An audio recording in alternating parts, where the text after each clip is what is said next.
Hello everyone, আসসালামু আলাইকুম। এই তো প্রতিদিনের মতন চলে আসলাম আরও একটি নতুন ভিডিও নিয়ে। এই তো আজকের ভিডিওটা সকাল সকালে শুরু করেছি। আর সকাল সকাল হচ্ছে আমার শ্বশুর বাজার পাঠিয়েছে। সকাল সকাল বাজার পাঠিয়ে একটু তাড়াতাড়ি রান্নাটা হয় আর রান্না করতেও ভালো লাগে। আর এই তো এদিকে হচ্ছে মারিয়ামের বাবাও রেডি হয়ে নিচ্ছে, দোকানে চলে যাবে। আর এদিকে হচ্ছে আমার শাশুড়ি আবার কেটে কুটে দিতেছে, আমি আবার রান্না বসিয়ে দেবো। মেয়েকে খাইয়ে দাইয়ে তারপর হচ্ছে রান্না বসিয়ে দেবো। আর বড় মেয়ে তো ঘুম থেকে উঠতে ওর একটু অনেক দেরি হয়ে যায়, এজন্য মানে দুপুরের খাবার একবারে খায়, সকালের খাবারটা। আর এদিকে হচ্ছে আমার শাশুড়ি করলা আলু কেটে দিছে, আমি এখন ভাজি করে নিতেছি। এখানে করলা আলু আর হচ্ছে বেশি করে পেঁয়াজ দিয়েছি। করলা ভাজিতে বেশি করে পেঁয়াজ দিলে কিন্তু ভাজিটা তিতা লাগে না, আর খেতেও খুব ভালো লাগে। আমি এখানে যে ভাজিটা করে নিতেছি আস্তে আস্তে করে এক চুলায়। আর এদিকে তো ভাত রান্না হয়ে গেছে, এখন ভাজি বসিয়ে দিলাম। আর এখানে হচ্ছে আমার শ্বশুর মুরগি পাঠিয়েছে, সেই মুরগিটা এখন কেটে আমার শাশুড়ি দিল, আমি এখন ধুয়ে পরিষ্কার করে নিয়ে তারপর হচ্ছে রান্না করব। আর এখন গরুর মাংস খুব একটা পাঠায় না, কম পাঠায়, যেহেতু আমি কিছুদিন আগে অ্যালার্জির ডাক্তার দেখাইছিলাম। সে মানে অ্যালার্জির ওষুধ খাইতেছি, তো এই জন্য অ্যালার্জি জাতীয় কোনো কিছুই খেতে পারি না। এজন্য আমার শ্বশুরও গরুর গোশত পাঠায় না, মুরগি পাঠিয়েছিল। এখন এই যে মুরগিটাই রান্না করে নিতেছি। আর আজকের মুরগির মাংসটা আমি একটু অন্যরকম করে রান্না করব। অন্যরকম বলতে হাতে মেখে রান্না করব। সবসময় গরুর মাংস হাতে মেখে রান্না করা হয়, কিন্তু মুরগির মাংস কিন্তু হাতে মেখে রান্না করা হয় না। তবে আজকে ভাবলাম একটু অন্যরকম করে রান্না করি, টেস্টটা একটু অন্যরকম আসবে। সবসময় তো একরকম করে রান্না করি, এই জন্য আমি এখানে অনেকগুলো পেঁয়াজ কুচি নিয়েছি। তারপর হচ্ছে সব মশলা ভালো করে দিয়ে আমি হাতে মেখে নেব। মশলা বলতে এখানে আমি হলুদ পাখি, মরিচ পাখি, জিরা বাটা, আদা রসুন বাটা, তেল, লবণ সবকিছু ভালো করে এখন হাতে মেখে নিব। এরপর হচ্ছে মাংসটা দিয়ে দেব। মাংসটাও ভালো করে হাতে মেখে নিতে হবে। আমি হচ্ছে হাতে মাখা তরকারি যেগুলা হয় আমি ওগুলা হাতে ভালো করে মেখে নিই, যাতে স্বাদটা বেড়ে যায়। এখন আমি সেম টু সেম আমি ভালো করে হাতে মেখে নিতেছি সবগুলা।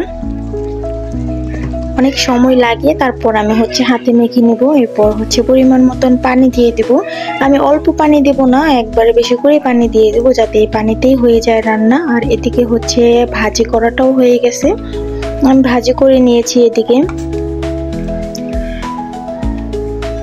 আর এই তো এখানে হচ্ছে পেঁয়াজ অনেকগুলা কেটে রেখেছিলাম, বেশি হয়ে গেছে, আমি এই জন্য রেখে দিলাম পেঁয়াজটা।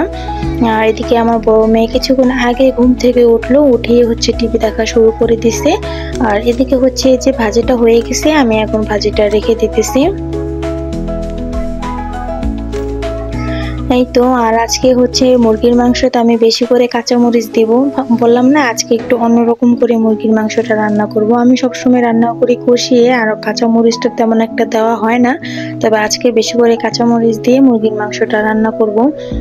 সবসময় তো একই রকম স্বাদ লাগে খেতে, তবে আজকে একটু অন্যরকম স্বাদ আনার চেষ্টা করতেছি, দেখি অন্যরকম হয় কিনা। আর এই তো এখানে আমি এই যে কাঁচামরিচটা ধুয়ে এরপর হচ্ছে মাংসতে দিয়ে দেব। অনেকগুলো আনাম দিয়েছি, এরপর হচ্ছে ফালি করে দেব।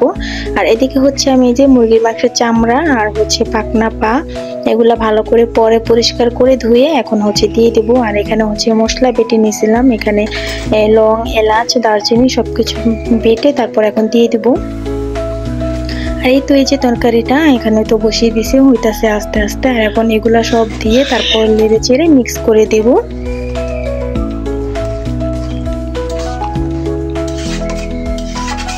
আমার বড় মেয়ে আবার কি শক্ত মুরগির চামড়াটা পছন্দ করে, ও নাকি ওর কাছে চামড়া খেতে খুবই ভালো লাগে। আমার শ্বশুরও চামড়া খায়। এই তো এখানে আমি এখন চামড়াটা ভালো করে ধুয়ে ছোট ছোট করে পিস করে এরপর এখানে দিয়ে দিছি। আর আজকে মুরগির মাংস রান্নার তো আর আজকে ভিডিওতে তো আর আজকে ছাড়া হয়নি, এটা হচ্ছে আরো 2 দিন আগের ভিডিও। তবে আমরা তো এই মুরগির মাংস রান্নাটা খেয়েছি, মাশাআল্লাহ আসলেই খুবই মজা হয়েছিল, যে একটু অন্যরকম টেস্ট আসছিল। আমি যেরকম করে রান্না করতে চেয়েছিলাম ঠিক সেরকমই হয়েছে, ভালো হয়েছিল অনেক খেতে। আর বিশেষ করে মারিয়ামের বাবা খুব পছন্দ করেছে। সে সহজেই কোনো তরকারি তার কাছে ভালো লাগে না, যদি কোনো তরকারি একবারে সত্যি সত্যি ভালো লাগে তখন সে বলে যে আজকের তরকারিটা আসলেই খুব ভালো হয়েছে।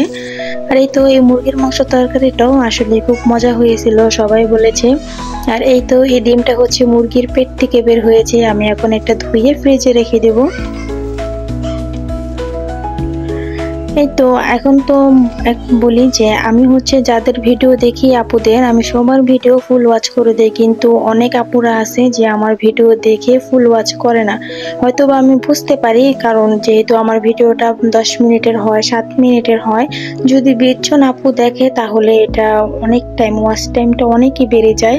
কিন্তু আমার বেলায় হয় কি, এটা একদম কমই থাকে। শুধু আপুরা কি করে, ভিডিওতে যায়, গিয়ে ক্লিক করে তারপর হচ্ছে অল্প একটু 1 মিনিটের মতন দেখে একটা কমেন্ট শো করে চলে আসে, যাতে আপুদের ভিডিওতে আবার যেতে পারি। অবশ্যই যাব, কিন্তু আপুরা প্লিজ সবাই আমার ভিডিওটা একটু ফুল ওয়াচ করে দিবেন। আমি যার ভিডিওতে যাই সবার ভিডিওতে আমি ফুল ওয়াচ করে দেই। আর এটা হচ্ছে সবার যার যার ব্যক্তিগত ব্যাপার অবশ্যই, কিন্তু এটা হচ্ছে মনের দিক দিয়ে আমি বলতেছি। আমি যার ভিডিও দেখি সবার ভিডিও ফুল ওয়াচ করে দিই, লাইক দিয়ে দিই, আর সুন্দর একটা কমেন্ট করে চলে আসি। কিন্তু সব আপুরা আমার ভিডিওতে এমন করে না। এই তো যাই হোক, এই তো এখানে হচ্ছে যে মাংসটা রান্না প্রায় হয়ে এসেছে। আমি এখন আলুগুলো দিয়ে দেব। আর মুরগির মাংসতে কিন্তু আলু না দিলে আমাদের কাছে তো ভালোই লাগে না। আলু হচ্ছে আমাদের সবার কাছে খুবই প্রিয়, আলু ছাড়া কোনো তরকারি ভালো লাগে না। আর এখন হচ্ছে যে মাংসটা অনেকখানি হয়ে গেছে, এখন এই যে আলুগুলো দিয়ে দেব।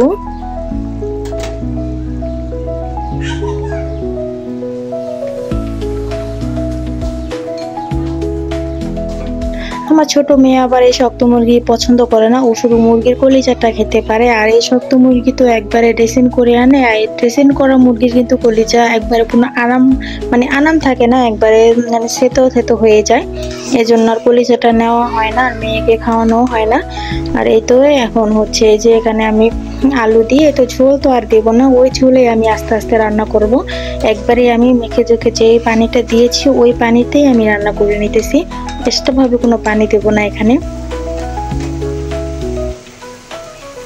আর গতকালকে তরকারি ছিল, এটা আবার একটু গরম করে নিতেছি, অল্প একটু তরকারি ছিল। আর এই তো দুপুরে রান্না বান্না শেষ করে, গোসল টোসল শেষ করে এরপর হচ্ছে এখন এই যে খেতে বসলাম। আর এবার বাবাও চলে এসেছে, এখন সবাই মিলেই খেয়ে নিব। আর মুরগির মাংসটা কিন্তু আসলে খুব মজা হয়েছিল। আর আমার কাছেও মনে হয় যে মারিয়ামের বাবা বলে, তুমি সবসময় যেরকম রান্না করো মাঝে মধ্যে একটু চেষ্টা করবা অন্যরকম করে ট্রাই করে রান্না করার, দেখবা ভালো লাগবে। সবসময় একরকম স্বাদ কিন্তু ভালো লাগে না, মাঝে মধ্যে একটু ট্রাই করবো অন্যরকম ভাবে। তাই আমিও ওরকমই ট্রাই করেছিলাম আজকে মুরগির মাংসটা। আসলে খুবই মজা হয়েছিল মুরগির মাংস রান্নাটা। আর এখানে যে একটু গরুর বট ছিল, আমি ওগুলো একটু গরম করে নিতেছি। আর এখানে সন্ধ্যার জন্য ভাত বসিয়ে দিয়েছি। মাত্র পাকের ঘরে আসলাম, এসে মানে রুমের থেকে শব্দ পেয়েছি, দৌড়ে রুমে গেছি। তারপরে গিয়ে দেখি আমার মেয়ে যে কি সুন্দর একটা শোপিস ছিল, সেটার একবার উপরে ঢাকনাটা ছিল, সেটা একদম মানে নিচে ফ্লোরে ফেলে একবার টুকরো টুকরো করে ফেলেছে। এই শোপিসটা খুবই সুন্দর ছিল, আমার ছোট মেয়ে একবারে পুরো ভেঙে ফেলবো। আর এখানে বড় মেয়ে ভয়ে দাঁড়িয়ে আছে, ভাবতেছে ওরা আমি যদি ওকে বকা দিই। আর এই যে এই শোপিসের মোটকাটা ভেঙে ফেলেছে। শোপিসটা কিন্তু খুবই সুন্দর, আর উপরে মোটকাটা আরো বেশি সুন্দর ছিল, সেটা আমার ছোট মেয়ে আজকে ভেঙে ফেললো। আরে তো এই যে এখানে আমি আমার সাজনি রেখে দিয়েছিলাম, এখানে কোনো কিছুরই ঠিক নেই। এই যে আমার এটার ভিতরে কতগুলা পাউডার ছিল, একবার পুরাটা ভরা ছিল, এখন কিছুই নেই, অল্প একটু পড়ে আছে, আর সব নিচে ফালিয়ে দিছে। মোটকাও জানি না কোথায় আছে। এখানে অনেকগুলো লিপস্টিক ছিল, সেগুলোরও কোনো ঠিক ঠিকানা নেই। আর এই যে আমার একটা ছোট্ট শখের জিনিস এনেছিলাম অনলাইন থেকে অর্ডার দিয়ে, সেটাও ভেঙে পুরো একাকার করে ফেলছে। আসলে ছোট বাচ্চা থাকলে যা হয় আর কি, নিজের শখের জিনিস বলতে কিছুই নেই এখন আর। আর এই তো এদিকে হচ্ছে আমার তো সন্ধ্যার দিকে সব রান্না বান্না শেষ করে ফেলছি, রাত্রের রান্না। আর এদিকে হচ্ছে আমার ননদ আবার নুডলসের পাকোড়া বানিয়ে নিতেছে। এই তো এখানে নুডলসের পাকোড়াটা প্রায় হয়ে এসেছে। ও আসলে নুডলসটা সেদ্ধ করে তারপর কাঁচামরিচ, পেঁয়াজ, ধনিয়া পাতা, নুডলসের মশলা, আদা রসুন বাটা, হলুদ ফাঁকি, মরিচ ফাঁকি সব কিছু দিয়ে ভালো করে মেখে নিছে। এরপর হচ্ছে যে গোল গোল করে ভেজে নিছে। মাশাল্লাহ এত মজা হয়েছিল পাকোড়াটা, খেতে খুবই ভালো লেগেছে, আমার মেয়েরাও খেয়েছে মাশাল্লাহ। আর এই তো এখানে গরম গরম নুডলসের পাকোড়া এখন ননদ ভাবি দুইজনে মিলে খেয়ে নেব। আর আমার মেয়েরও আছে, ওরাও খেয়ে নেবে। আর এই তো রাত্রে হচ্ছে সবাই একসাথে খেয়ে নিতেছি, দোকান থেকে সবাই চলে এসেছে, আমার শ্বশুর আর হচ্ছে মারিয়ামের বাবা, এখন সবাই মিলে আমরা খেয়ে নিতেছি। আর এই তো আজকের ভিডিওটা এই পর্যন্তই। যদি ভালো লেগে থাকে অবশ্যই লাইক, কমেন্ট আর সাবস্ক্রাইব করে দিবেন। আর অবশ্যই আপুরা ভিডিওটা যদি দেখেন তাহলে ফুল ওয়াচ করে দেখে দেবেন, আপনার চ্যানেলের জন্য ভালো, আমার চ্যানেলের জন্য ভালো। আল্লাহ হাফেজ।